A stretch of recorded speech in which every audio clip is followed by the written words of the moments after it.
Eu enchi o copo de veneno 3 vezes, mas só na terceira ele bebeu até o fim. Foi assim que livrei o mundo daquele monstro sem que ninguém jamais desconfiasse. Bom dia, meus queridos. Aqui é a vovó Janina, com meus 73 anos nas costas, falando direto da minha varanda em Juazeiro do Norte, Ceará. O sol tá forte lá fora, mas dentro de casa o ventilador velho dá conta do recado, igualzinho eu dei conta dos problemas que a vida jogou no meu colo. Hoje vou compartilhar com vocês uma história que guardei por quase 20 anos. Uma história de amor, dor e justiça que só agora tenho coragem de contar. Antes de começar essa jornada difícil, queria pedir um favorzinho do coração. Se inscreve aqui no canal da vovó, dá aquele joinha que não custa nada e deixa nos comentários de qual cantinho desse Brasil lindo você está me assistindo. Isso ajuda muito esta velha senhora a continuar contando suas histórias e quem sabe ajudar outras mulheres que estão passando por momentos difíceis como eu passei. Vamos voltar para 1967, quando conheci meu Juca. Juazeiro do Norte já era uma cidade de romeiros, movimentada pela fé no Padre Cícero, mas nossa vida era simples, como a maioria das famílias nordestinas daquela época. Eu tinha 18 anos e trabalhava na mercearia do meu pai, seu Tomás. Foi lá que vi o Juca pela primeira vez, quando ele entrou para comprar rapadura e farinha. Alto, moreno, com um bigode bem aparado e olhos que pareciam sorrir antes mesmo da boca, Juca era diferente dos outros rapazes da cidade. Não era só a aparência, era o jeito dele, educado, mas sem ser metido, falando manso, mas com firmeza. Ele tinha acabado de se mudar de Crato para trabalhar como marceneiro na oficina do tio. A senhorita poderia me dizer onde fica a igreja da matriz? Ele perguntou depois de pagar as compras. Aquela voz grave, aquele sotaque ligeiramente diferente do nosso. Senti um frio na barriga que nunca tinha sentido antes. É só seguir essa rua até o fim e virar à direita. Não tem como errar. Muito obrigado. Seu nome, posso saber? Janina, respondi, sentindo o rosto esquentar. Nome bonito para moça bonita, ele disse, e saiu da mercearia deixando um rastro de perfume de alfazema que me acompanhou o dia inteiro. Nos dias seguintes, Juca aparecia na mercearia com desculpas cada vez mais esfarrapadas. Um dia era sal que faltava, no outro era um pouco de café, depois um sabão, até meu pai percebeu. Esse rapaz ou tem a casa mais desorganizada do mundo ou está interessado na minha filha. Ele comentou uma noite durante o jantar, me fazendo engasgar com o pirão. Não demorou muito para o interesse se tornar óbvio demais para ser negado.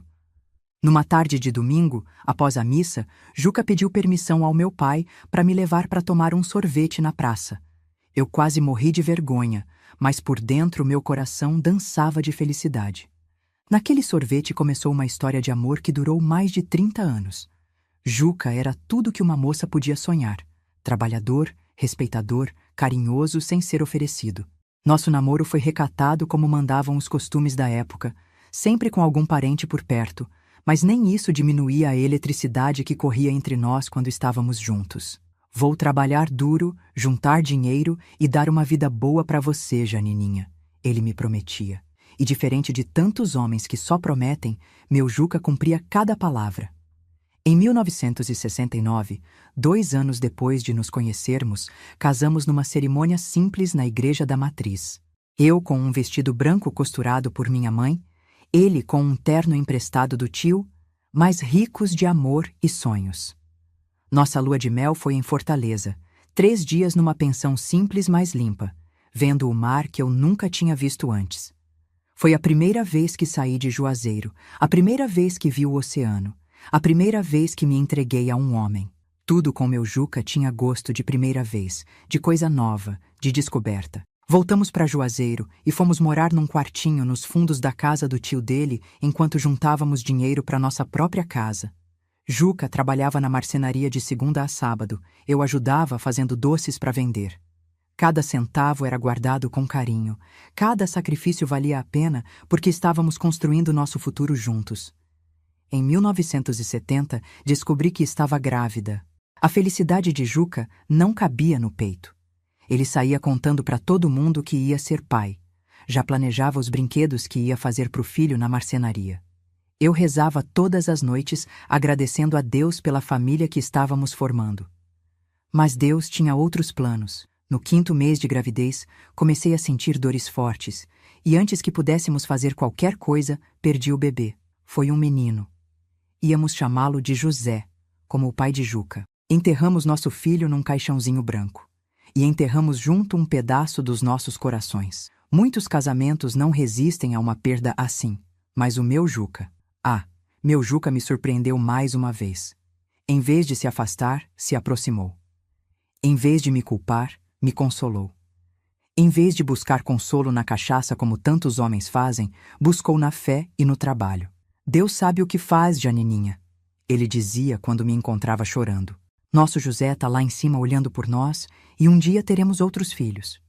E tivemos. Em 1972, nasceu nossa Aparecida, forte e saudável como o pai. 2 anos depois, veio Joaquim. Em 1977, completamos nossa família com a chegada da Luzia, nossa caçulinha. 3 filhos, 3 bênçãos que encheram nossa casa de barulho, confusão e amor. Nessa época, já tínhamos nossa própria casa, simples, mas nossa. Juca prosperou na marcenaria, chegando a sócio do tio. Eu cuidava das crianças e vendia meus doces, que ficaram famosos na cidade. Tínhamos uma vida boa, não de riqueza material, mas rica em amor, em respeito, em felicidade cotidiana. Meus amores que estão me assistindo, vocês não imaginam como é importante ter um companheiro que te valoriza, que te respeita, que divide as alegrias e as tristezas. Meu Juca nunca foi desses homens que acham que serviço de casa é coisa de mulher. Chegava da marcenaria e já ia ajudar com as crianças, trocar fralda, dar banho, contar histórias. No domingo, fazia questão de me dar folga. Preparava o almoço, nem sempre bom, mas feito com tanto amor que ninguém reclamava. Levava as crianças para brincar na praça, deixava eu descansar ou visitar minhas amigas. Uma vez por mês, mesmo quando o dinheiro estava curto, ele fazia questão de ter uma noite de namorados comigo. Mandava as crianças dormirem na casa da minha mãe, comprava uma garrafa de vinho barato, preparava a casa com velas e flores do nosso quintal. Dançávamos na sala ao som do velho rádio, namorávamos como se ainda fôssemos aqueles jovens que se conheceram na mercearia. Foi assim que mantivemos a chama acesa por tantos anos. Vocês que estão me assistindo, de onde vocês forem, deixem nos comentários se conheceram um amor assim, tão parceiro, tão companheiro, ou se ainda estão procurando. Eu acredito que existem outros homens como meu Juca por aí. Só estão mais escondidos que ouro em garimpo. Os anos foram passando, nossos filhos crescendo. Aparecida se formou professora, casou com um rapaz bom da cidade vizinha. Joaquim seguiu os passos do pai na marcenaria, revelando o mesmo talento para transformar madeira em arte. Luzia, sempre a mais estudiosa, conseguiu uma bolsa e foi fazer faculdade em Fortaleza, a primeira da família a ter diploma universitário. Em 1997, quando já estávamos com quase 30 anos de casados, Juca realizou outro sonho nosso. Comprou um terreno maior nos arredores de Juazeiro e construiu uma casa com as próprias mãos. Uma casa espaçosa, com varanda em volta, um quintal grande onde plantamos de tudo um pouco. Manga, acerola, goiaba, pimenta, coentro, cebolinha. Um pedacinho do paraíso que conquistamos com muito suor. Foi nessa casa que vivemos os melhores anos das nossas vidas. Com os filhos crescidos, tínhamos mais tempo um para o outro. Nas tardes de domingo, sentávamos na varanda, tomando café fresco, comendo bolo de milho e vendo o sol se pôr atrás das serras. Juca sempre pegava no violão, tocava aquelas modas antigas que me faziam chorar de emoção. Simples assim era a nossa felicidade. Os netos começaram a chegar, enchendo novamente a casa de risadas e correrias nos fins de semana. Juca era um avô coruja, fazia cavalinhos de madeira, casinhas de boneca, peões, todos os brinquedos que as crianças pediam. E contava histórias. Ah, como meu Juca sabia contar histórias! Inventava cada causo que até eu, que conhecia todas as suas mentiras, ficava ali parada escutando, encantada como as crianças. Quando Juca completou 60 anos, em 2007, fizemos uma festa grande no quintal. Veio a família toda, vieram amigos, vizinhos, até gente que só conhecia de vista, mas que tinha alguma história boa para contar sobre meu marido. Porque o Juca era assim, deixava marca boa por onde passava. Nunca vi homem tão querido na comunidade, tão respeitado sem precisar impor respeito, tão amado sem exigir amor. Naquela festa, olhando meu marido rodeado de gente que o amava, pensei comigo: sou a mulher mais sortuda do mundo. 40 anos com esse homem e ainda me apaixono todo dia de novo. Não imaginava que nossa felicidade estava com os dias contados. Não sabia que aquela seria a última festa de aniversário do meu Juca.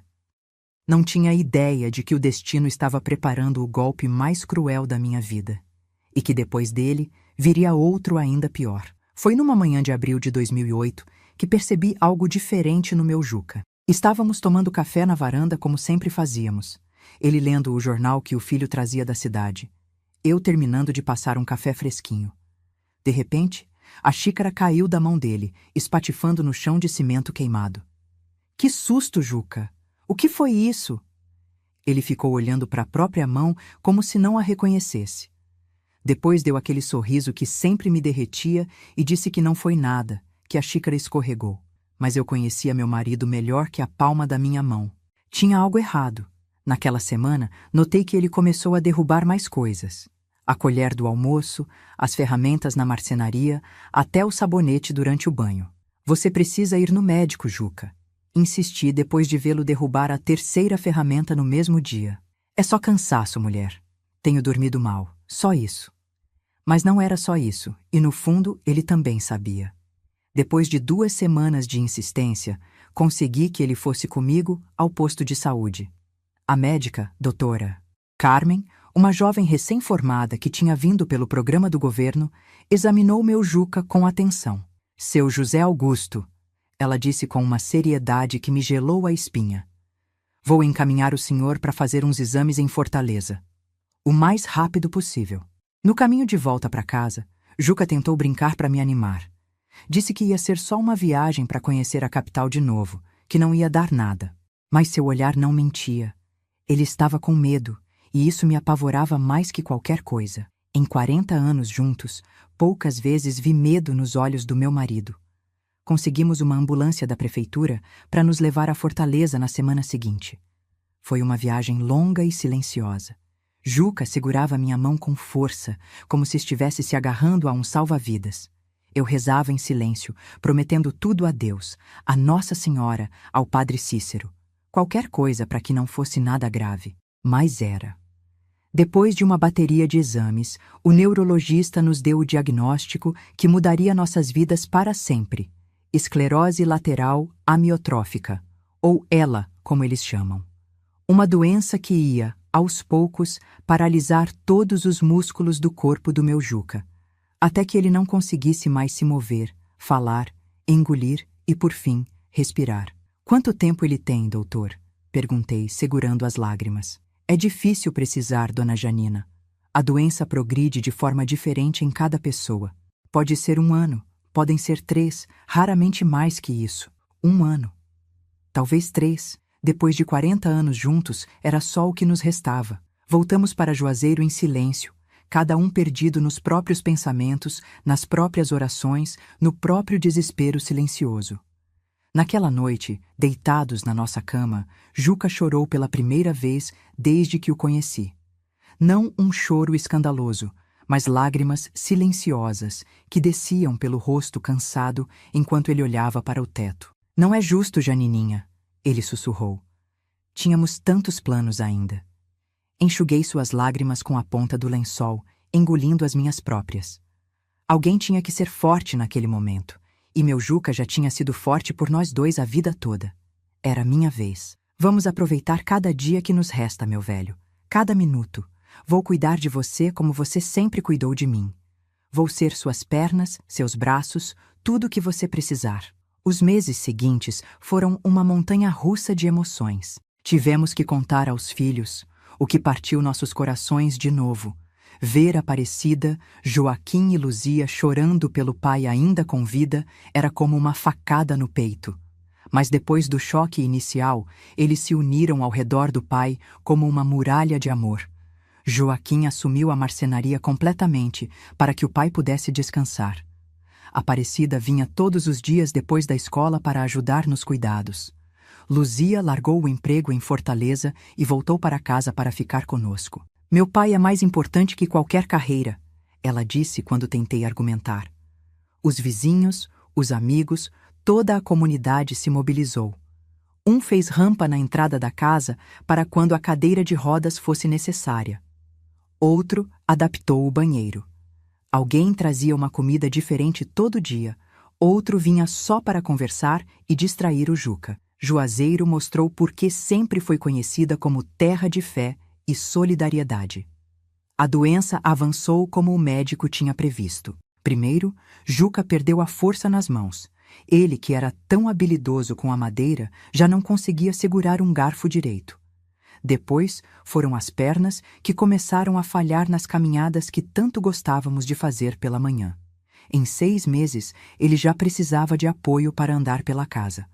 Mas o pior para meu Juca não era a perda da mobilidade, era a perda da independência. Ele, que sempre foi o esteio da família, o provedor, o protetor, agora precisava de ajuda para as coisas mais básicas. Via isso como humilhação, embora eu insistisse que cuidar dele era um privilégio, não um fardo. Você merece coisa melhor, Janininha, ele dizia nas noites em que a tristeza falava mais alto. Merece um homem inteiro, não essa metade que estou me tornando. Não diga isso, Juca, eu respondia deitando ao lado dele na cama. Você é o único homem que quis na vida, do jeito que for, na saúde e na doença, lembra? Foi o que prometi diante de Deus. Mesmo com a doença avançando, tentamos manter uma vida o mais normal possível. Nos dias bons, levava Juca para a varanda e ficávamos lá, vendo o movimento da rua, acenando para os vizinhos que passavam. Ele ainda tocava um pouco de violão, embora com dificuldade cada vez maior. Ainda contava histórias para os netos, ainda me fazia rir com suas piadas bobas, ainda me olhava com aqueles olhos que pareciam sorrir antes da boca. Uma coisa que Juca fez questão, mesmo doente, foi preparar a família para sua partida. Não no sentido financeiro, nunca tivemos muito, mas no sentido emocional. Chamou cada filho em particular para longas conversas. Gravou vídeos para os netos assistirem quando fossem mais velhos. Para mim, escreveu cartas, com a ajuda de Luzia quando suas mãos já não obedeciam mais. Cartas que eu deveria abrir em momentos específicos após sua partida. Assim você nunca vai estar sozinha, ele me explicou. Vou estar sempre aqui, guiando você, mesmo quando não estiver mais fisicamente. Foi nesses meses de doença que conhecemos melhor Arnaldo, o irmão caçula de Juca. Ele morava em São Paulo há mais de 20 anos, tendo saído de Juazeiro logo depois que nos casamos. Mantinha contato esporádico, um telefonema no Natal, uma visita a cada 5 anos, mas quando soube da doença do irmão, veio correndo. Arnaldo era o oposto de Juca em quase tudo. Onde meu marido era calmo, ele era explosivo. Onde Juca era generoso, ele era mesquinho. Onde meu velho era trabalhador, o irmão parecia sempre procurar o caminho mais fácil. Mas era família, e Juca ficou genuinamente feliz com a visita. Meu irmãozinho veio me ver, Janininha. Não é maravilhoso? No início, Arnaldo até ajudou. Passava horas conversando com Juca, relembrando histórias da infância, distraindo-o da dor e da situação difícil. Levava-o para pequenos passeios de carro pela cidade, algo que eu não podia fazer sozinha. Parecia genuinamente preocupado com o bem-estar do irmão. Mas logo comecei a notar coisas estranhas. Arnaldo vasculhava gavetas quando achava que ninguém estava olhando. Fazia perguntas insistentes sobre dinheiro, sobre a casa, sobre a marcenaria, e olhava para mim de um jeito que me dava arrepios. Não era o olhar de um cunhado, era o olhar de um predador avaliando a presa.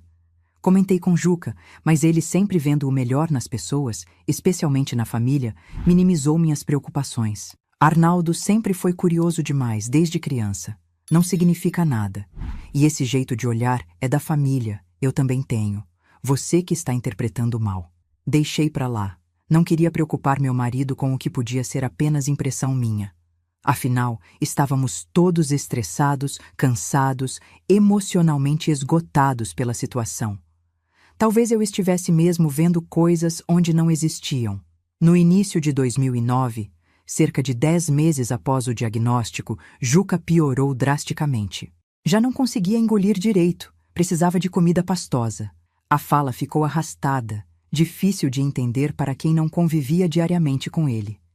A respiração, cada vez mais trabalhosa, exigia aparelhos de oxigênio que a prefeitura forneceu por intermédio da doutora Carmen. Foi quando percebi que o fim estava próximo. Meu Juca, que nunca foi de se entregar, começou a se despedir. Não com palavras diretas, sua fala já estava muito comprometida, mas com gestos, com olhares, com apertos de mão fracos, mas significativos. Uma tarde, enquanto estávamos sozinhos no quarto, ele fez um esforço imenso para falar de forma clara. Te amei, cada dia, mais que anterior. Disse com dificuldade, lágrimas escorrendo pelo rosto magro. Fui mais feliz que merecia. Eu também, meu velho, respondi, chorando junto com ele. Cada dia ao seu lado foi um presente de Deus. Na madrugada de 15 de março de 2009, acordei com uma sensação estranha. Algo tinha mudado no quarto, no ar, na energia. Olhei para Juca ao meu lado e soube imediatamente. Seu peito não se movia mais. Sua mão, que eu segurava durante o sono como fazia há décadas, estava estranhamente relaxada. Meu Juca tinha partido durante o sono, do jeito que sempre disse que queria ir. Sem alarde, sem drama, como quem sai discretamente de uma festa depois de se divertir muito. Não gritei, não fiz escândalo. Apenas me deitei ao lado dele, abraçando seu corpo ainda morno, e chorei silenciosamente, agradecendo pelos 40 anos que tivemos juntos, pelos filhos, pelos netos, por cada memória preciosa que construímos. Só quando o sol começou a nascer, foi que levantei para chamar os filhos e dar a notícia que todos sabíamos que chegaria, mas para a qual ninguém nunca está realmente preparado. O velório foi como Juca teria gostado, simples, sem exageros, mas cheio de gente que o amava de verdade. A casa ficou pequena para tantas pessoas que vieram prestar suas últimas homenagens. Gente que ele tinha ajudado ao longo da vida, móveis que tinha consertado de graça, pessoas para quem tinha dado conselhos, crianças para quem tinha feito brinquedos. Cada um com uma história boa para contar sobre meu marido. Arnaldo chamou a atenção no velório por seu comportamento. Enquanto todos estavam contidos em seu luto, ele chorava escandalosamente, jogava-se sobre o caixão, fazia cenas que pareciam mais teatrais que genuínas. Meu irmãozinho, gritava, como se tivessem sido inseparáveis a vida toda e não praticamente estranhos que mal se falavam. Achei estranho, mas atribuí ao jeito diferente de cada um lidar com a dor. Algumas pessoas são mais contidas, outras mais expressivas. Não era hora de julgar, apenas de nos apoiarmos mutuamente naquele momento difícil. Depois do enterro, voltamos para casa, agora tão vazia sem a presença do meu Juca. Os filhos queriam ficar comigo, mas pedi que voltassem para suas casas, suas famílias, suas vidas. Precisava desse tempo sozinha, para me despedir do meu jeito, para começar a aprender a viver nesse mundo onde meu companheiro de 4 décadas não existia mais. A senhora não pode ficar sozinha, mãe, insistiu Joaquim. Vem morar comigo e com a Tere, temos espaço de sobra. Não, meu filho, essa casa foi o último presente do seu pai para mim. Cada canto tem um pedacinho dele. Não consigo sair daqui agora. Relutantes, eles concordaram, mas prometeram vir me visitar todos os dias, revezando-se para que eu nunca ficasse muito tempo sozinha. Arnaldo também se ofereceu para ficar, pelo menos até resolver toda a papelada, disse ele. Aceitei sem pensar muito. Afinal, ele era irmão de Juca, família. E confesso que a ideia de enfrentar a primeira noite sozinha naquela casa cheia de lembranças me apavorava. Não imaginava que estava convidando o lobo para entrar no meu aprisco, que aquela decisão tomada no momento de maior fragilidade da minha vida desencadearia eventos que mudariam para sempre meu destino. No dia seguinte ao enterro do meu Juca, acordei desorientada. Por um segundo, procurei pelo corpo dele ao meu lado na cama, como fazia todas as manhãs há 40 anos. Então a realidade me atingiu como um soco no estômago. Ele não estava mais lá. Nunca mais estaria. Chorei baixinho, o rosto afundado no travesseiro dele que ainda guardava seu cheiro. Foi quando ouvi batidas na porta do quarto. Janina? Tá acordada? Fiz café? Era a voz de Arnaldo. Enxuguei as lágrimas rapidamente e respondi que já ia. Não queria que me visse chorando. Algo na forma como ele olhava para minha vulnerabilidade me incomodava profundamente. Os primeiros dias após a morte de Juca passaram numa espécie de névoa. Eu me movia pela casa como um fantasma, fazendo mecanicamente as tarefas diárias. Meus filhos vinham todos os dias, como prometido. Traziam comida, notícias, tentavam me animar. Mas assim que saíam, eu voltava para aquele estado de torpor. Arnaldo parecia estar genuinamente tentando ajudar. Cuidava do quintal que tinha sido o orgulho de Juca. Consertava pequenas coisas pela casa. Recebia as visitas de pêsames que ainda chegavam. À noite, sentava-se comigo na varanda e falava sobre o irmão, relembrando histórias da infância deles que eu nunca tinha ouvido. Juca sempre foi o certinho, o responsável, contava ele. Desde criança, queria fazer tudo direito, agradar nossos pais. Eu era o oposto, rebelde, cabeça dura, sempre procurando o caminho mais fácil. Nessas conversas, parecia haver uma espécie de arrependimento em Arnaldo, como se lamentasse não ter sido mais próximo do irmão, não ter aproveitado melhor os anos que tiveram. A vida passa rápido demais, Janina. Um dia você está discutindo com seu irmão por uma bobagem, no outro ele está morto, e você percebe que desperdiçou um tempo precioso. Aquelas palavras tocavam meu coração de viúva recente. Eu também pensava em todas as pequenas discussões que tive com Juca ao longo dos anos, momentos de impaciência ou irritação que agora pareciam tão insignificantes. Cerca de uma semana após o enterro, Arnaldo começou a falar sobre assuntos práticos. A casa, os bens de Juca, como eu planejava me sustentar dali em diante. Juca deixou algum seguro? Alguma poupança? Não, respondi com sinceridade. Nunca tivemos muito. O que ele ganhava na marcenaria mal dava para o sustento da família. Nos últimos anos, com a doença, gastamos o pouco que tínhamos conseguido guardar. E a casa? Está no seu nome? Está no nome dos dois. Agora deve passar para mim, imagino. Arnaldo ficou pensativo, como se calculando algo. Você sabe que, pela lei, metade dos bens do meu irmão deveria passar para os filhos, certo? E como ele não deixou testamento, tecnicamente, eu também teria direito a uma parte. Aquilo me alarmou. Nunca tinha pensado em termos legais. Juca e eu sempre compartilhamos tudo, sem formalidades. A ideia de que alguém pudesse reivindicar uma parte da nossa casa, o último presente que meu marido tinha me dado, era perturbadora. Isso não está certo, Arnaldo. Juca construiu essa casa para mim, para nossa família. Ele nunca ia querer que fosse dividida. Claro, claro. Ele recuou, sorrindo de um jeito que não chegava aos olhos. Estou só explicando como funciona legalmente. Não se preocupe com isso agora. Mas a semente da preocupação já tinha sido plantada. Naquela noite, não consegui dormir direito, pensando no que Arnaldo tinha dito. Pela manhã, quando Aparecida veio me visitar, comentei sobre a conversa. Não liga para o que o tio Arnaldo diz, mãe, ela me tranquilizou. Nenhum de nós vai pedir nada da casa. É sua, foi o sonho seu e do pai. E tenho certeza que tio Arnaldo também não vai criar caso por isso. As palavras dela me acalmaram um pouco, mas algo no comportamento de Arnaldo tinha mudado. Ele começou a beber mais, taças de vinho no almoço, cachaça à noite.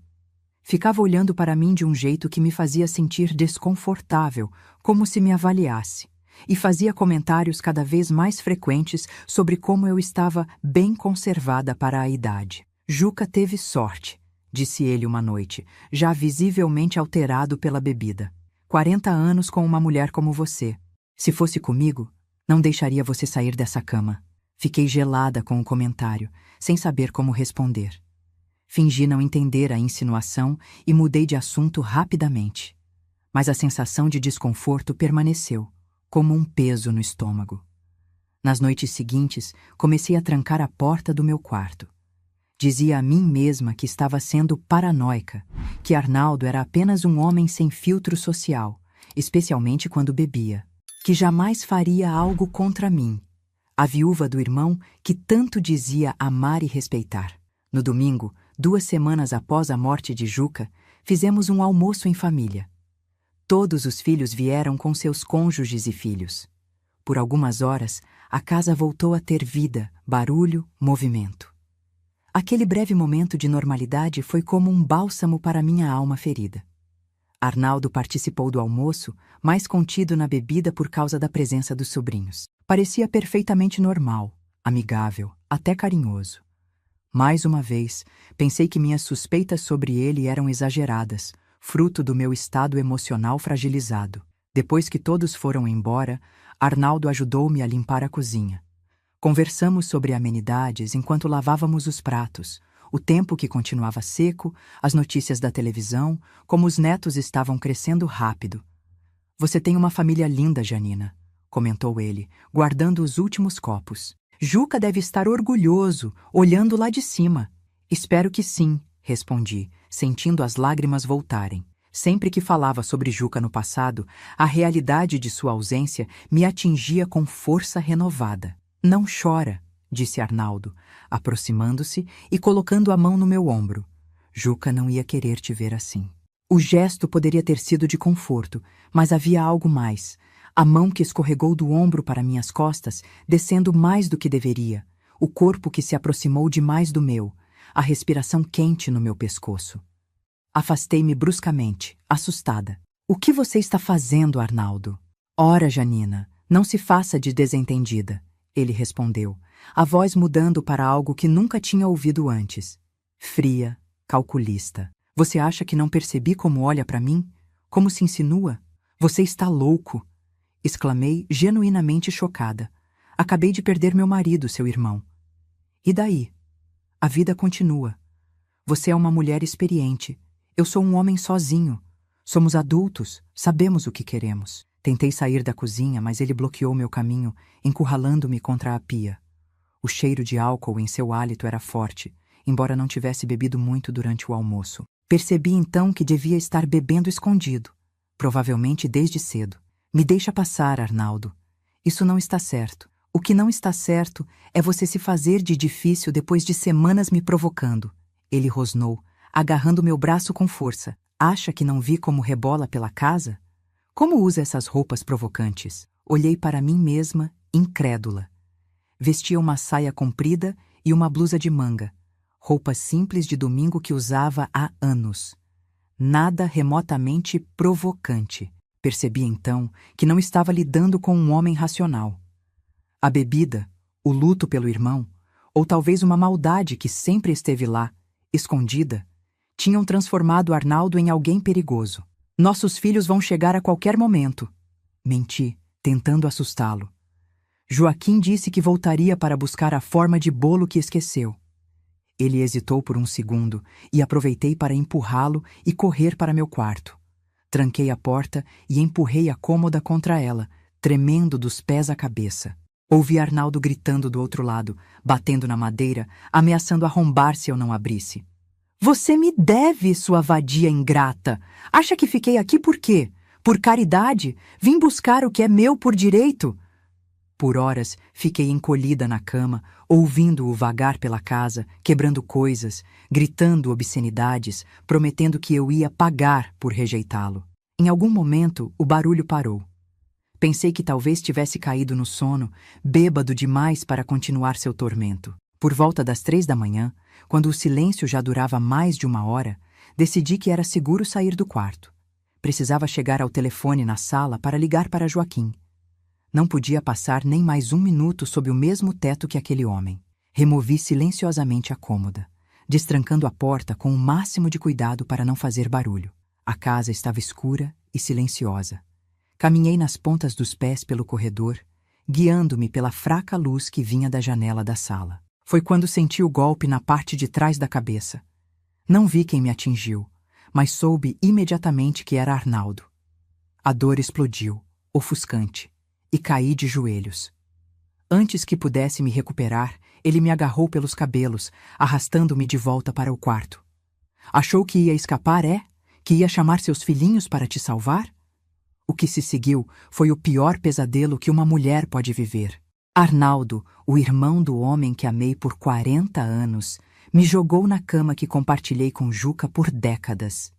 Ali mesmo, naquele lugar sagrado de amor e respeito, ele me violentou brutalmente, ignorando minhas súplicas, meus gritos, minhas lágrimas. Lutei como pude, arranhar, morder, empurrar, mas ele era mais forte, mais pesado, mais determinado. Cada vez que resistia, ele me batia com mais força, até que meu corpo, já fragilizado pela idade e pelo luto, simplesmente desistiu de lutar. Isso agora está melhor, ele murmurava enquanto cometia aquela atrocidade. Sempre quis isso, sabia? Desde que te vi pela primeira vez, na mercearia do seu pai. Mas o santinho do Juca chegou primeiro. Suas palavras eram tão dolorosas quanto o ato físico. A revelação de que aquele ódio, aquela inveja doentia, existiam há décadas, fermentando na alma daquele homem que se dizia irmão do meu Juca. Quando finalmente terminou, levantou-se como se nada tivesse acontecido. Acendeu um cigarro, olhando para mim com desprezo. Não foi grande coisa. Juca deve ter se cansado rápido de você. Encolhi-me na cama, o corpo dolorido, sangrando em vários lugares, a alma em pedaços. Nunca, em toda a minha vida, tinha me sentido tão violada, tão humilhada, tão destruída. Por quê? Consegui perguntar entre soluços. Por que fazer isso comigo, com a memória do seu irmão? Ele riu, um som frio que parecia não pertencer a um ser humano. Juca sempre teve tudo. O amor dos pais, o respeito da comunidade, uma família perfeita, uma esposa dedicada. Até na morte ele saiu como herói. O homem que lutou bravamente contra a doença. Deu mais uma tragada no cigarro antes de continuar. E eu? Sempre fui o erro, o problema, o filho que ninguém queria. Bem, agora ele não tem mais nada. E esta casa, esta vida, você, tudo isso deveria ter sido meu desde o início. Saiu do quarto, deixando-me sozinha com minha dor e horror. Ouvi-o remexendo nas gavetas da sala, provavelmente procurando documentos da casa, dinheiro, qualquer coisa de valor que pudesse levar. Não sei quanto tempo fiquei ali, paralisada. Minutos ou horas não fazia diferença. Meu mundo tinha acabado de desmoronar pela segunda vez em menos de um mês. Quando o primeiro raio de sol entrou pela janela, algo dentro de mim despertou. Um instinto primitivo de sobrevivência, talvez. Ou a voz do meu Juca, sussurrando de algum lugar além desta vida que eu precisava lutar, que não podia deixar aquele monstro vencer. Com esforço sobre-humano, arrastei-me para fora da cama. Cada movimento era uma agonia, tanto física quanto emocional. Peguei a primeira roupa que encontrei e vesti, sem me importar se estava suja ou rasgada. Abri a janela do quarto lentamente. Não podia arriscar sair pela porta e encontrar Arnaldo novamente. A janela dava para o quintal dos fundos. Era uma queda considerável para uma mulher da minha idade, mas naquele momento não hesitei. Pulei, caindo pesadamente no chão de terra. A dor nos joelhos foi lancinante, mas mordi os lábios para não gritar. Arrastando-me entre as plantas que meu Juca tinha cultivado com tanto carinho, consegui chegar até a cerca dos fundos. Havia um pequeno portão que raramente usávamos, mas que agora representava minha única chance de fuga. Para minha surpresa e alívio, estava destrancado. Talvez Arnaldo, em sua arrogância, nem tivesse considerado que eu tentaria fugir naquele estado. Ou talvez fosse um último presente do meu Juca, cuidando de mim mesmo depois de partir. Saí para a rua deserta, o sol ainda baixo no horizonte. Não havia ninguém por perto, nenhum vizinho acordado àquela hora. Para onde ir? Meus filhos moravam do outro lado da cidade. Não conseguiria chegar lá naquele estado. Foi quando me lembrei de Cida, minha irmã mais nova. Ela morava a apenas 2 quadras dali, numa casa pequena que dividia com a filha solteira. Sempre fomos próximas, ainda mais depois que ficou viúva, alguns anos antes de mim. Caminhando como podia, apoiando-me nos muros e árvores ao longo do caminho, cheguei à casa dela. Cada passo era um tormento. Não apenas pelo corpo machucado, mas pela vergonha, pela humilhação que carregava comigo. Como explicaria o que tinha acontecido? Como colocaria em palavras aquele horror?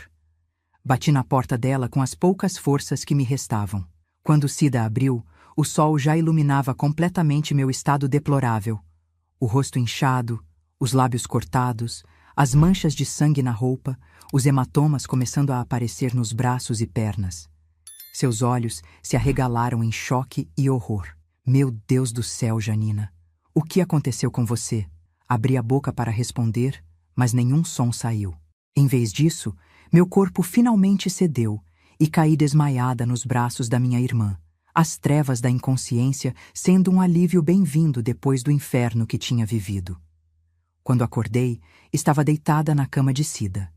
Ela tinha limpado meus ferimentos, trocado minhas roupas e me olhava com uma mistura de preocupação e fúria contida. "Quem fez isso com você, Janina?" perguntou assim que viu meus olhos abertos. "Foi um assalto? Alguém invadiu a casa?" Tentei falar, mas minha garganta estava seca, a voz presa pela dor e pelo trauma. Cida me ofereceu água, segurando o copo para que eu pudesse beber. Aquele simples gesto de cuidado, tão diferente da brutalidade que tinha experimentado horas antes, fez as lágrimas voltarem com força total. "Foi Arnaldo", consegui dizer finalmente, a voz quase irreconhecível até para mim mesma. "O irmão do Juca? Aquele que estava hospedado com você?" Assenti, incapaz de elaborar mais. Mas não precisava. Cida entendeu imediatamente o que tinha acontecido. Vi em seus olhos o momento exato em que a compreensão a atingiu, seguida por uma onda de raiva tão intensa que transformou sua expressão sempre suave. "Aquele desgraçado", sussurrou, os punhos cerrados. "Vou chamar a polícia agora mesmo." "Não!" exclamei, com mais força do que acreditava ter. "A polícia não." "Como assim, Janina? Ele precisa pagar pelo que fez." Como explicar meu medo? Minha vergonha? O receio de expor publicamente aquela violação, de ter que contar e recontar a história para delegados, médicos, vizinhos curiosos. De ver meus filhos descobrirem o que o tio tinha feito com a mãe deles. De me tornar a viúva que foi estuprada pelo cunhado aos olhos de toda Juazeiro. "Não quero que ninguém saiba", falei finalmente. "Não posso, Cida. Não tenho forças." Minha irmã me olhou por um longo momento, a raiva em seus olhos gradualmente dando lugar a uma determinação fria, calculista, que nunca tinha visto nela antes. "Tudo bem, Janina. Não vamos à polícia, por enquanto. Mas isso não significa que vamos deixar aquele monstro impune. Ele vai pagar pelo que fez. Eu prometo." Naquele momento, deitada na cama da minha irmã, o corpo todo dolorido, a alma em frangalhos, não imaginava como ela planejava cumprir aquela promessa. Não fazia ideia de que Cida, minha irmãzinha que sempre foi a calma da família, a conciliadora, a pacífica, guardava dentro de si uma capacidade para a justiça, ou vingança, que logo seria revelada. E que essa revelação mudaria para sempre o curso das nossas vidas. Fiquei na casa da minha irmã Cida por 3 dias, escondida do mundo como um animal ferido. Ela contou para meus filhos que eu estava lá, mas disse apenas que eu precisava de um tempo longe da casa que dividia com Juca, que as lembranças estavam sendo pesadas demais. Eles entenderam, ou pensaram que entenderam, e respeitaram meu espaço, mandando apenas recados carinhosos pela tia. Naquele refúgio temporário, enquanto meu corpo lentamente se recuperava dos ferimentos físicos, minha mente oscilava entre estados de torpor absoluto e episódios de pânico incontrolável. Às vezes, ficava horas olhando para a parede, sem realmente ver nada.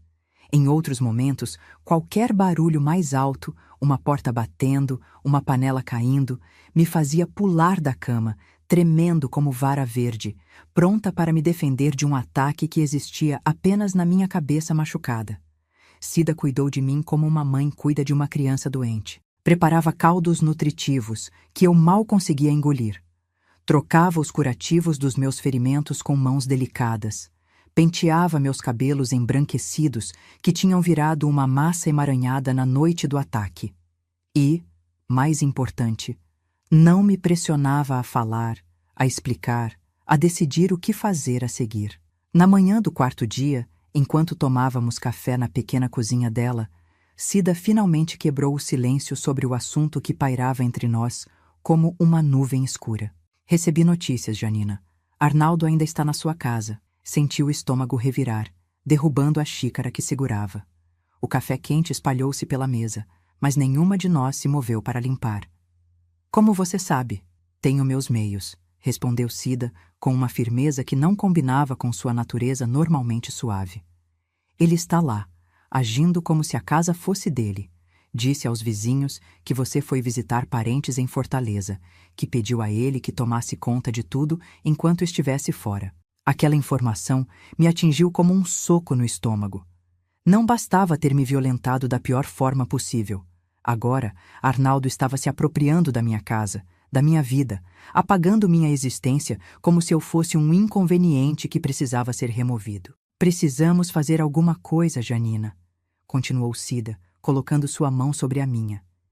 Ele não pode simplesmente tomar o que é seu, o que era do Juca. A menção ao nome do meu marido despertou algo em mim, um lampejo de raiva, de indignação que perfurou a névoa de dor e vergonha que me envolvia. Juca tinha construído aquela casa com as próprias mãos, para mim, para nossa família. Era nosso santuário, nosso pedaço de paraíso. E agora, seu próprio irmão, o homem que deveria honrar sua memória, estava profanando tudo isso. O que podemos fazer? Perguntei, a voz ainda fraca, mas com um tom diferente do que vinha usando nos últimos dias.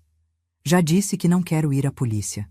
Cida me olhou por um longo momento, como se avaliasse se eu estava pronta para ouvir o que ela tinha a dizer. Então, com uma decisão aparentemente tomada, levantou-se e foi até seu quarto. Voltou com uma caixa de madeira entalhada que reconheci imediatamente. Tinha sido um presente de Juca para ela, anos atrás. Abriu a caixa sobre a mesa, revelando seu conteúdo. Um caderno velho, alguns documentos amarelados e uma pequena chave de metal que não reconheci. Lembra da vovó Eulália? Perguntou Cida, pegando o caderno. Claro que lembrava. Nossa avó materna, Eulália, tinha sido uma figura marcante na nossa infância.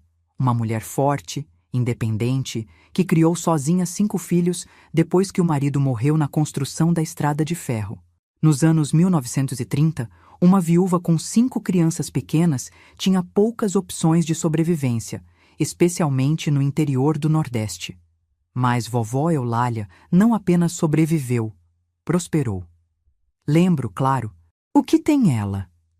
Vovó Eulália não era apenas a benzedeira e parteira que todo mundo conhecia, explicou Cida, abrindo o caderno com cuidado. Ela tinha outros conhecimentos. Conhecimentos que as mulheres da nossa família passam de geração em geração, mas apenas para aquelas que realmente precisam. Olhei para minha irmã sem entender. O que conhecimentos antigos da nossa avó tinham a ver com minha situação atual? Janina, você se lembra da história do Coronel Alcides? O nome despertou uma lembrança antiga, quase esquecida. Coronel Alcides tinha sido o fazendeiro mais poderoso da região quando éramos crianças. Um homem cruel, conhecido por abusar das filhas dos trabalhadores de sua fazenda, por expulsar famílias inteiras de suas terras sem aviso, por mandar espancar qualquer um que ousasse desafiá-lo. Lembro vagamente. Ele morreu quando éramos pequenas, não foi? Morreu, confirmou Cida, folheando o caderno até encontrar a página que procurava. De uma doença misteriosa, definhando lentamente, perdendo peso, tendo alucinações terríveis. Os médicos nunca descobriram o que ele tinha. E o que isso tem a ver conosco? Cida empurrou o caderno para mim, apontando para uma página escrita à mão, numa caligrafia elegante que reconheci como sendo da nossa avó. Leia isso, disse simplesmente. O que vi naquela página me deixou gelada. Era uma receita, detalhada e precisa, de um veneno lento e praticamente indetectável, feito com ervas e raízes que cresciam nos arredores de Juazeiro. A receita era seguida por anotações meticulosas sobre dosagem, sintomas esperados e tempo até o resultado final. Está dizendo que vovó Eulália Estou dizendo que Coronel Alcides estuprou nossa tia Josefa quando ela tinha apenas 14 anos, respondeu Cida, a voz firme e mais baixa, como se temesse que as paredes tivessem ouvidos. E que vovó Eulália não podia ir à polícia porque o delegado jantava na casa dele todos os domingos. Não podia fazer justiça pelos meios oficiais, então fez do jeito dela. A revelação me deixou sem ar. Nossa avó, a senhora respeitada por toda a comunidade, a benzedeira que curava crianças com ervas e orações, tinha deliberadamente envenenado um homem. Por mais terrível que fosse seu crime, e era terrível, aquilo ia contra tudo que eu pensava saber sobre nossa família, nossos valores. E você está sugerindo que nós... Estou sugerindo que a justiça dos homens nem sempre serve às mulheres, Janina. Especialmente mulheres como nós, já com idade, sem poder, sem voz. Se você for à polícia, o que acha que vai acontecer? Na melhor das hipóteses, vão duvidar de você, dizer que está confusa pelo luto. Na pior, Arnaldo, um homem, irmão do seu falecido marido, vai dar uma história convincente, e você vai ser a viúva louca que inventou um estupro. As palavras dela eram duras, mas verdadeiras. Já tinha ouvido histórias semelhantes antes, de mulheres que tentaram denunciar abusos e acabaram ainda mais traumatizadas pelo sistema que deveria protegê-las. Não estou dizendo que é a única opção, continuou Cida, vendo minha hesitação. Estou dizendo que é uma opção, uma que nossa avó usou quando não tinha mais nenhuma alternativa. Fechei o caderno, empurrando-o de volta para minha irmã. Minha cabeça girava com possibilidades, medos, dúvidas morais. Tinha sido criada para respeitar a lei, para acreditar na justiça, para confiar no sistema. Mas o sistema já tinha me falhado tantas vezes. Quando Juca ficou doente e precisamos de medicamentos que o SUS não fornecia. Quando perdemos nosso primeiro bebê, porque o hospital mais próximo ficava a horas de distância. Quando... Preciso pensar, disse finalmente. Isso é grande demais para decidir assim. Cida assentiu, guardando o caderno de volta na caixa. Pense, mas não demore muito. Cada dia que passa, Arnaldo se estabelece mais na sua casa, conta sua história para mais pessoas, torna mais difícil retomar o que é seu por direito. Naquela noite, não consegui dormir. Fiquei olhando para o teto, pensando no que Cida tinha revelado, nas opções que tinha diante de mim. Podia ir à polícia, enfrentar o processo doloroso de uma denúncia de estupro, com todos os exames invasivos, os depoimentos humilhantes, a exposição pública. Podia tentar recuperar minha casa pelos meios legais, mas isso significaria um processo longo, caro, incerto. Ou podia seguir o caminho da minha avó Eulália, um caminho sombrio, perigoso, definitivo.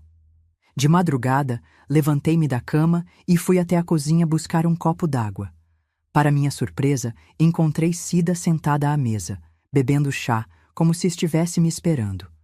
Não consegue dormir também? Perguntei sentando-me à sua frente. Não desde que soube o que aconteceu com você, respondeu ela, empurrando uma xícara vazia na minha direção e enchendo-a com o chá da chaleira. Fico pensando no que vovó Eulália faria no seu lugar. Acho que já sabemos o que ela faria, respondi, tomando um gole do chá.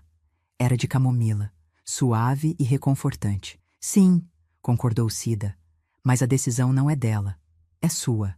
Ficamos em silêncio por alguns minutos, cada uma perdida em seus próprios pensamentos. Lá fora, um galo cantou prematuramente, anunciando um amanhecer que ainda demoraria algumas horas. Se decidirmos seguir o caminho da vovó, comecei hesitante. Como faríamos? Arnaldo certamente não vai aceitar nada que venha de mim agora. Um pequeno sorriso se formou nos lábios da minha irmã. Não era um sorriso alegre. Era o sorriso de alguém que acaba de ver um plano se formando. Ele não precisa saber que vem de você, respondeu, tomando o último gole do seu chá. Tenho uma ideia. Nas horas seguintes, enquanto a cidade ainda dormia, elaboramos um plano. Não era perfeito, tinha falhas, riscos, momentos em que dependeria mais da sorte que da preparação. Mas era um plano, e naquele momento, ter um plano, qualquer plano, era como um farol numa noite tempestuosa.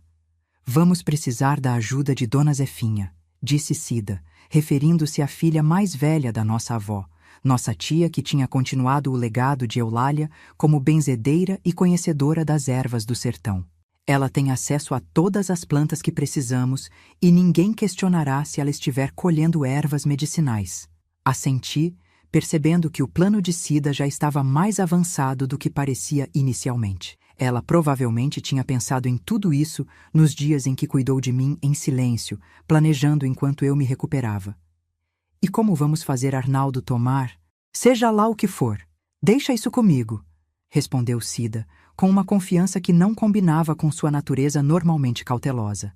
Arnaldo não me conhece bem, mas sabe que sou sua irmã. Se eu aparecer na casa com uma história convincente, ele vai baixar a guarda. A ideia de minha irmã se aproximando daquele monstro me deixou alarmada. Não, Cida. É perigoso demais. Você viu o que ele fez comigo? Ele fez isso com você porque estava obcecado, porque tinha essa fixação doentia desde que éramos jovens. Comigo será diferente. Sou apenas a irmã sem importância, a solteirona que ele mal notou quando esteve aqui antes. Não estava convencida, mas Cida tinha razão num ponto. Precisávamos de alguém que pudesse se aproximar de Arnaldo sem levantar suspeitas. E esse alguém não podia ser eu. Quando o sol finalmente nasceu, nosso plano estava traçado em todos os detalhes possíveis. Não era um plano para matar. Não éramos assassinas, apesar do que o caderno da vovó Eulália sugeria. Era um plano para incapacitar, para recuperar o que era meu por direito, para garantir que Arnaldo nunca mais pudesse fazer a outra mulher o que tinha feito comigo. Tia Zefinha chegou pouco depois do café da manhã, trazendo uma sacola de palha com ervas frescas. Aos 78 anos, ela ainda era uma mulher impressionante. Alta, magra, com cabelos brancos sempre presos num coque severo e olhos que pareciam enxergar através da alma. Quando Cida lhe contou o que tinha acontecido comigo, não todos os detalhes sórdidos, mas o suficiente para entender a gravidade, sua expressão não mudou, mas algo nos olhos escureceu. Algumas cobras precisam ter as presas arrancadas, disse ela simplesmente, começando a separar as ervas na mesa da cozinha. Vou preparar algo que vai deixá-lo fraco como um pintinho, confuso como um bêbado, mas vivo. Vivo para lembrar todos os dias do mal que fez e da punição que recebeu. Enquanto tia Zefinha preparava sua misteriosa poção, Cida saiu para colocar a primeira parte do plano em ação. Foi até minha casa, ou o que tinha sido minha casa até recentemente, para sondar o terreno, ver como Arnaldo estava se comportando, se havia mais alguém por lá. Voltou algumas horas depois, o rosto sério mas determinado. Ele está lá, sozinho, relatou. Parece que está bebendo desde cedo. A casa... Janina, ele destruiu muita coisa. Quebrou os porta-retratos com fotos suas e de Juca, rasgou as cortinas que você costurou, está usando o quarto de vocês como se fosse dele. Aquelas palavras reacenderam a raiva que tinha sentido brevemente na manhã anterior. Não era apenas o ataque à minha pessoa, era a profanação da memória do meu Juca, a destruição do lar que tínhamos construído juntos.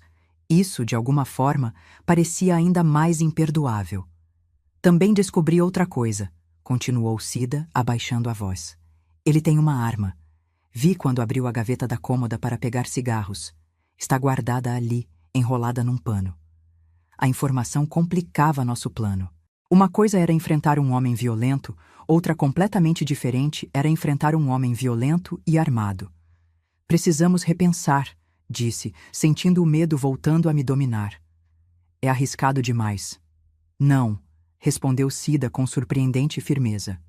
É justamente por isso que precisamos agir logo. Se ele está armado, o perigo só aumenta com o tempo. E agora sabemos que precisamos ser ainda mais cuidadosas. Tia Zefinha, que tinha ouvido a conversa enquanto trabalhava, levantou os olhos do líquido escuro que fervia numa panela pequena. O preparado estará pronto ao anoitecer, anunciou. 3 gotas são suficientes para deixar um homem sem força nas pernas. 5 para deixá-lo delirando por horas.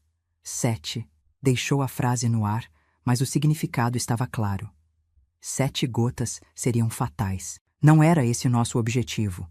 Por mais terrível que fosse o crime de Arnaldo, não queríamos sua morte na nossa consciência. Queríamos justiça, não vingança sanguinária. 5 gotas, disse, tomando finalmente minha decisão. O suficiente para incapacitá-lo, para podermos retomar a casa sem perigo, mas não mais que isso. Cida e tia Zefinha assentiram, aparentemente satisfeitas com minha escolha. O plano estava traçado. Cida iria até minha casa ao anoitecer, levando uma garrafa de vinho como oferta de paz.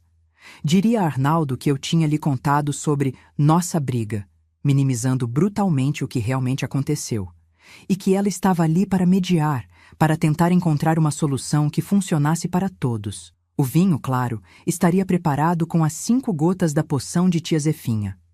Bastaria que Arnaldo tomasse alguns goles para começar a sentir os efeitos. Quando estivesse completamente incapacitado, Cida me chamaria, e juntas recuperaríamos a casa, a arma e qualquer documento que ele pudesse ter encontrado.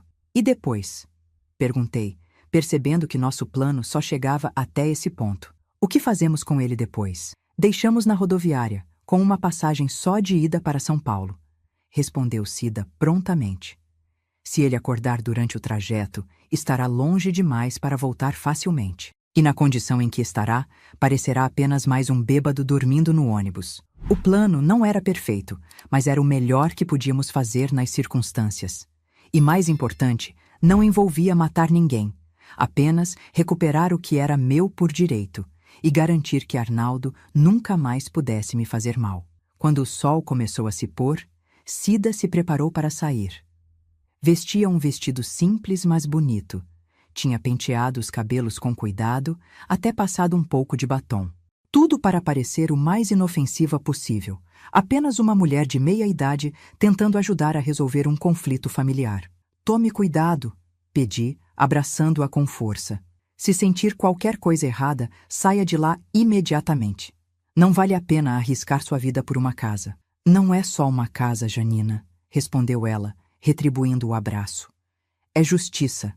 Para você, para a memória do Juca, para todas as mulheres que homens como Arnaldo acham que podem usar e descartar sem consequências. Enquanto via minha irmã partir com a garrafa de vinho cuidadosamente preparada, senti um arrepio percorrer minha espinha. Estava prestes a fazer algo que nunca imaginei ser capaz. Usar conhecimentos ancestrais para incapacitar um homem, para recuperar a força, o que me foi tirado pela força. O caminho da minha avó Eulália, um caminho que nunca pensei que trilharia.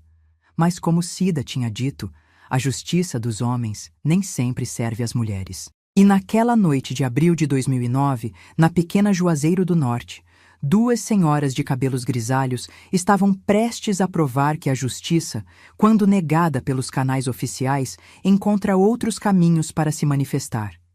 As horas que se seguiram à partida de Cida foram as mais longas da minha vida. Cada minuto parecia se arrastar como se fosse uma hora inteira. Sentada na sala da minha irmã, olhando fixamente para o pequeno relógio de parede, eu rezava em silêncio.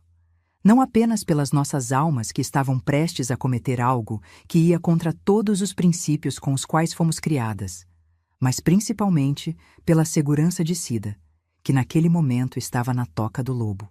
Tia Zefinha ficou comigo, silenciosa como uma sentinela, suas mãos enrugadas trabalhando sem parar num crochê que parecia mais uma forma de manter a ansiedade sob controle do que realmente produzir algo. De vez em quando, ela murmurava orações antigas, mesclando santos católicos com entidades que nunca tinham sido mencionadas na igreja que frequentávamos desde crianças. Vai dar certo, ela repetia ocasionalmente, como se pudesse ver o futuro nas linhas entrelaçadas do seu crochê. A justiça sempre encontra seu caminho. Por volta das 9 da noite, quando minha ansiedade já estava no limite, ouvimos as 3 batidas rápidas na porta, o sinal combinado. Levantei-me de um salto, ignorando as dores que ainda persistiam no meu corpo maltratado, e corri para abrir. Cida estava lá, ofegante, o rosto tenso, mas determinado. Funcionou, disse ela simplesmente. Ele está completamente fora de si. Bebeu quase meia garrafa antes de começar a delirar. Ele te machucou? Perguntei, examinando-a de cima a baixo em busca de qualquer sinal de violência. Não teve chance, respondeu ela com um pequeno sorriso satisfeito. As ervas da tia Zefinha são mais rápidas do que imaginávamos. 3 goles e ele já começou a suar frio. Depois de 10 minutos, não conseguia mais se levantar da cadeira. Tia Zefinha, que tinha se aproximado silenciosamente, assentiu com aprovação. O corpo dele deve estar fraco pela bebida. A mistura com álcool potencializa o efeito. Precisamos ir agora, continuou Cida, já puxando um casaco para mim. Não sabemos quanto tempo ele vai ficar assim. O caminho até minha casa foi feito em silêncio, cada uma de nós absorta em seus próprios pensamentos. A noite estava clara, com uma lua quase cheia iluminando as ruas desertas de Juazeiro. Poucas pessoas circulavam àquela hora. Alguns jovens voltando para casa depois do trabalho, um ou outro cachorro de rua, ninguém que prestasse muita atenção em 3 senhoras caminhando apressadas. Quando chegamos à porta da minha casa, a casa que Juca tinha construído com tanto amor para nós, hesitei. Era estranho ter que entrar furtivamente no meu próprio lar, como uma ladra. Mais estranho ainda era saber que lá dentro estava o homem que tinha destruído minha paz, minha segurança, minha confiança no mundo. Ele está na sala, sussurrou Cida, como se pudesse ler meus pensamentos. Deixei-o na poltrona grande. Não consegue se mexer direito, mas está consciente. Falando coisas sem sentido, mas consciente. Respirei fundo, buscando forças no fundo da alma, e empurrei a porta. O cheiro foi a primeira coisa que notei. Uma mistura de cigarro, álcool e suor, tão diferente do aroma de lavanda e madeira que sempre caracterizou nossa casa. Era como se Arnaldo tivesse conseguido corromper até o ar que respirávamos ali. E então o vi, sentado, ou melhor, largado, na poltrona que tinha sido do meu Juca, a cabeça pendendo para um lado, os olhos vidrados fixos em algum ponto invisível. Uma fina linha de baba escorria pelo canto da boca, manchando a camisa já suja de vinho. Parecia uma versão grotesca, deformada, do homem que tinha me atacado dias antes. Ao nos ver entrar, seus olhos tentaram focar, sem sucesso. Murmurou algo ininteligível, uma mistura de palavras desconexas e sons guturais. Tentou se levantar, mas as pernas não obedeceram, e ele desabou de volta na poltrona com um baque surdo. O que vocês fizeram comigo? Conseguiu articular finalmente, cada palavra saindo arrastada como se pesasse toneladas. Justiça, respondi simplesmente, surpreendendo a mim mesma com a firmeza na minha voz. Apenas justiça. Enquanto Cida e tia Zefinha começavam a vasculhar a casa em busca da arma e de quaisquer documentos importantes, aproximei-me lentamente de Arnaldo. Não sentia mais medo. Ele estava claramente incapaz de me fazer qualquer mal físico naquele estado. O que sentia era uma mistura de nojo, pena e uma estranha sensação de poder que nunca tinha experimentado antes. Por que, Arnaldo? Perguntei, parando a uma distância segura. Por que fazer aquilo comigo? Eu era a esposa do seu irmão. Acabava de perder meu companheiro de 40 anos. Ele riu, um som grotesco, mais parecido com um engasgo. Sempre quis você. Desde primeiro dia. Juca, sempre. Teve tudo. Eu, nada. Aquela confissão, mesmo saindo da boca de um homem claramente delirante, confirmava o que eu já suspeitava. Não tinha sido um ato impulsivo, movido apenas pelo álcool ou pela oportunidade. Era algo que Arnaldo tinha guardado dentro de si por décadas, um desejo doentio misturado com inveja do próprio irmão. E achou que me violentar ia consertar isso? Que ia fazer você se sentir melhor, mais poderoso? Você gostou, ele balbuciou, os olhos tentando focar em mim sem sucesso. Todas gostam. No final. Aquelas palavras acenderam uma raiva que eu não sabia que ainda existia dentro de mim. Todas? Quantas outras mulheres tinham passado pelo mesmo horror nas mãos daquele monstro? Quantas tinham sido silenciadas, humilhadas, destruídas por ele? Achei! Exclamou Cida, voltando à sala com um revólver enrolado num pano, exatamente como tinha descrito. Estava onde eu vi, na gaveta da cômoda, e encontrei isso também. Ela me entregou uma pasta cheia de papéis, escrituras, documentos do banco, até mesmo o testamento que Juca tinha feito quando soube da doença, deixando tudo para mim e para os filhos. Aparentemente, Arnaldo estava planejando algum tipo de golpe legal. Talvez forjar documentos ou de alguma forma tentar se apropriar da casa e dos poucos bens que Juca tinha deixado. Ele já fez isso antes, disse tia Zefinha, entrando na sala com algo na mão. Uma carteira de identidade que não era de Arnaldo. Encontrei escondida embaixo do colchão. Pertence a um tal de Milton Ferreira. A foto foi raspada, provavelmente para ele substituir pela dele. Falsificação de documentos. Mais uma peça do quebra-cabeça que era Arnaldo. Um homem sem escrúpulos, sem moral, capaz de qualquer coisa para conseguir o que queria. O que fazemos agora? Perguntou Cida, olhando para Arnaldo com uma mistura de nojo e determinação. Ainda está de pé o plano de deixá-lo na rodoviária? Olhei para o homem largado na poltrona. O irmão do meu marido, o homem que tinha destruído minha paz, que tinha profanado a memória do meu Juca, que tinha cometido o ato mais vil possível contra mim. Senti algo endurecer dentro do meu peito, uma resolução fria tomando forma. Não, respondi finalmente. Temos uma arma agora. E provas de outros crimes. Vamos à polícia. Cida e tia Zefinha me olharam surpresas. Depois de tanto insistir que não queria envolver as autoridades, minha mudança repentina de planos as pegou desprevenidas. Tem certeza, Janina? Perguntou Cida, preocupação evidente em sua voz. Vai ter que contar tudo. Passar por exames, depoimentos. Tenho certeza. Respondi, olhando diretamente para Arnaldo, que agora parecia estar escorregando para uma inconsciência. Não é mais só sobre mim. É sobre todas as outras que ele mencionou. E as que poderiam vir depois, se ele continuar livre. Não posso ter isso na minha consciência. Foi assim que, por volta das 11 da noite, 3 senhoras de cabelos grisalhos apareceram na delegacia de Juazeiro do Norte, arrastando um homem semiconsciente que mal conseguia ficar em pé. O delegado de plantão, um jovem recém-transferido de Fortaleza, nos olhou com uma mistura de espanto e confusão. O que está acontecendo aqui? Perguntou, enquanto 2 policiais ajudavam a colocar Arnaldo numa cadeira. Este homem me estuprou há 4 dias, disse eu, com uma clareza e firmeza que surpreendeu a todos, inclusive a mim mesma. Depois se apropriou da minha casa, destruiu meus pertences e planejava roubar minha propriedade usando documentos falsos. Entreguei a ele a arma, agora dentro de um saco plástico improvisado, a carteira de identidade de Milton Ferreira e os documentos da minha casa que Arnaldo tinha reunido. Enquanto o delegado examinava tudo com crescente seriedade, contei minha história. Não todos os detalhes sórdidos, mas o suficiente para deixar claro a gravidade do crime.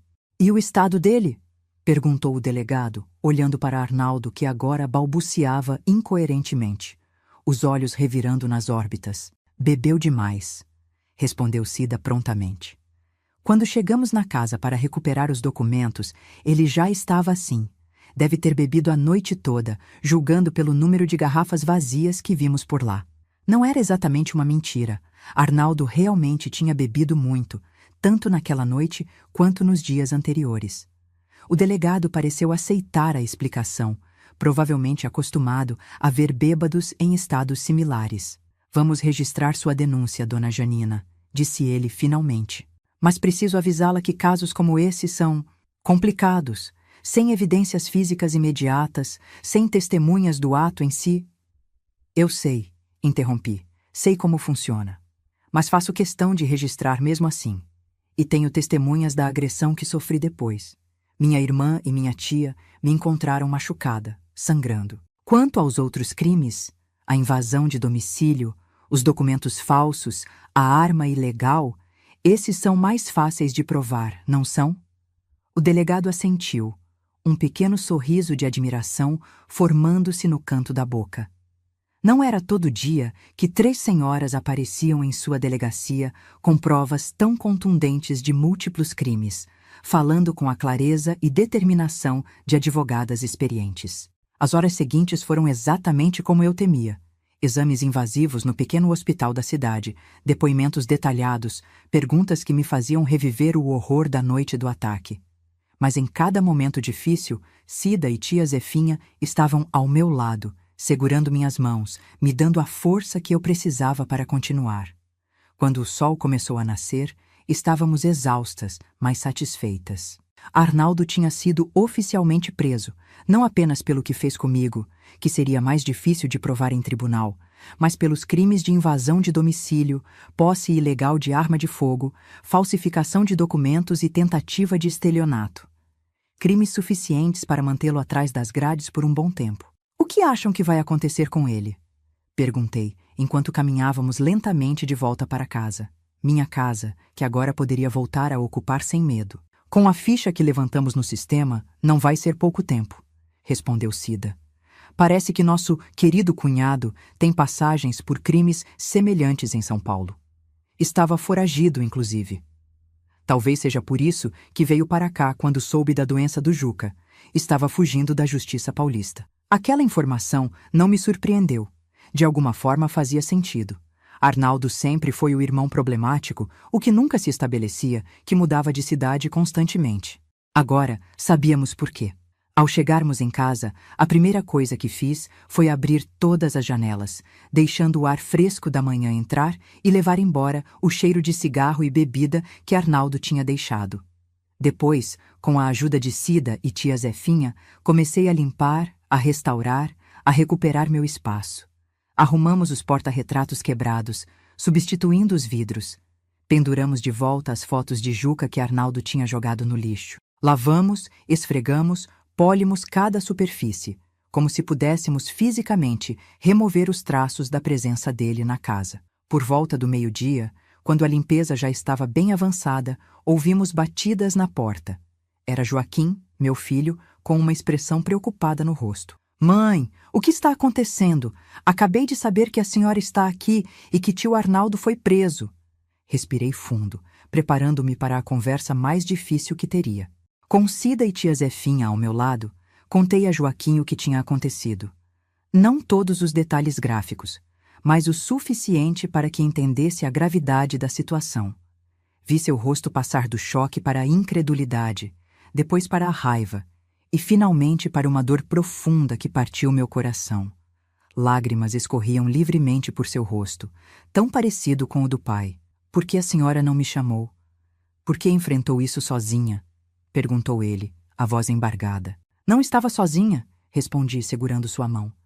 Tinha Cida e tia Zefinha comigo, e não chamei você porque não queria que carregasse esse fardo, não queria que soubesse o quão baixo seu tio podia chegar.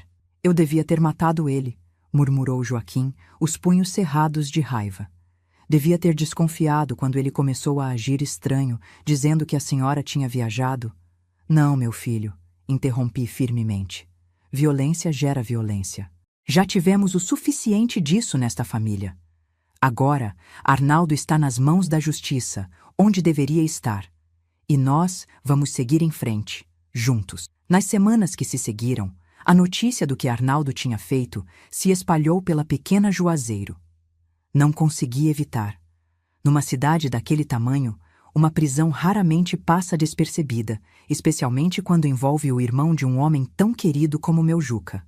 Para minha surpresa e alívio, não houve o julgamento, os olhares de pena, os cochichos pelas costas que eu tanto temia. Em vez disso, recebi apoio, solidariedade, ofertas de ajuda vindas dos lugares mais inesperados. A comunidade que tinha amado Juca em vida, agora estendia esse amor à sua viúva, numa hora de necessidade. Arnaldo foi transferido para São Paulo, onde responderia pelos crimes cometidos lá antes de enfrentar a justiça cearense. As últimas notícias que tive dele vieram através de um oficial de justiça, quase um ano depois, informando que tinha sido condenado a 15 anos de prisão pelos crimes acumulados em ambos os estados. Quanto a mim, lentamente comecei a reconstruir minha vida. A casa voltou a ser o lar aconchegante que Juca e eu tínhamos criado. Os pesadelos com o ataque diminuíram gradualmente, embora nunca tenham desaparecido completamente. Comecei a frequentar um grupo de apoio a mulheres vítimas de violência, onde encontrei compreensão e forças para continuar. Cida, minha irmã que tinha sido minha rocha nos momentos mais sombrios, voltou para sua própria casa, mas começou a passar muito mais tempo comigo. Aos poucos, aquela experiência terrível fortaleceu ainda mais os laços que já nos uniam desde a infância. Tia Zefinha continuou seu trabalho como benzedeira e conhecedora das ervas do sertão. O caderno da vovó Eulália voltou para a caixa entalhada, guardado em segurança para o dia em que outra mulher da família precisasse daquele conhecimento ancestral. Esperávamos que esse dia nunca chegasse, mas o mundo nem sempre é gentil com mulheres, especialmente as mais vulneráveis. Hoje, 14 anos depois daqueles eventos, olho para trás e vejo como aquela experiência terrível me transformou. A dor nunca desaparece completamente. Está lá, uma cicatriz na alma que ocasionalmente ainda dói quando o tempo muda. Mas junto com ela veio uma força que não sabia que possuía, uma resiliência que me surpreende até hoje. Nunca mais me casei, nunca mais tive outro companheiro. Juca foi e sempre será o único homem da minha vida. Mas não estou sozinha. Tenho meus filhos, meus netos que agora já são adolescentes, minha irmã Cida, que continua sendo minha melhor amiga, e uma comunidade que me acolheu nos momentos mais difíceis. O que aprendi, e o que gostaria que vocês, meus queridos que estão me assistindo, levassem desta história, é que nunca é tarde demais para lutar. Nunca é tarde demais para buscar justiça, para recuperar o controle da própria vida, para dizer não a quem tenta nos diminuir, nos machucar, nos destruir. Sou Janina, tenho 73 anos, e minha história não é apenas de dor e trauma. É de superação, de coragem, de sororidade entre mulheres que se uniram para enfrentar o mal quando todos os outros caminhos pareciam fechados. Se você está passando por algo parecido, saiba que não está sozinha ou sozinho. Há ajuda disponível, há pessoas que vão acreditar em você, há um caminho para fora da escuridão, mesmo quando parece impossível enxergá-lo. Antes de terminar este vídeo, quero pedir de coração. Se minha história tocou você de alguma forma, dá aquele joinha e se inscreve aqui no canal da vovó. Isso ajuda muito a levar esta mensagem para mais pessoas que talvez estejam precisando ouvir que é possível sobreviver, é possível recomeçar, é possível encontrar justiça. E não se esqueça de entrar no nosso grupo de WhatsApp. O link está na descrição do vídeo. Lá compartilhamos todos os dias histórias reais de outras vovós que, como eu, enfrentaram tempestades na vida e encontraram força para seguir em frente. É uma comunidade linda de apoio mútuo, onde ninguém julga ninguém, onde todas as dores são acolhidas e todas as vitórias são celebradas juntas. Um abraço apertado desta vovó que, apesar de tudo, ainda acredita no amor, na bondade e na capacidade que temos de nos reerguer, não importa quantas vezes a vida tente nos derrubar. Até o próximo vídeo. Amém. Vídeo. Amém. Vídeo. Amém. Vídeo. Amém. Vídeo. Amém. Vídeo. Amém. Vídeo. Amém. Vídeo. Amém. Vídeo. Amém.